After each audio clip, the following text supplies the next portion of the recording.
All right, so we have here Coach Jermaine Douglas here of Chapleton Maroons. A difficult result today, but it was a hard fought game from both teams. How would you summarize today's game? Well, it's a tough result for us. We don't deserve to lose based on where we played, or we played, especially in the first half. We didn't put away our chances today, and it came down to that. Racing got a few chances. They took two of them. We got numerous chances.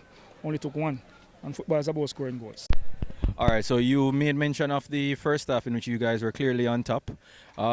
Is there anything that you may have said to the team in the locker room that may have came out and made the team come out a bit flat in the second half? Well, you wouldn't say anything to a team that will cause them to come out flat. Sometimes it's down to the players and their own attitude. True. We saw a goal from your star man today, Nathaniel. It was a good goal. He will be off now to national duty. Any words for him? Well, actually, Daniel scored. Yeah, Daniel. Yeah, my apologies. Yeah. Well, Nathaniel is off. We are proud of him. But that is an individual achievement. And while we are proud of him and we wish him all the best, the team needs to perform now so that we can remain in this competition. All right. And are you confident for the remainder of the season? You're nowhere near the relegation spot right now, however, but are you confident that you'll still be able to fight for a for a playoff spot?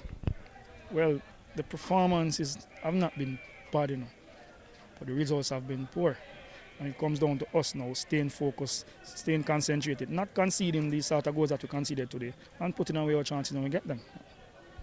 All right, Coach. So thanks again and enjoy the rest of your day. And good luck for the rest of the season.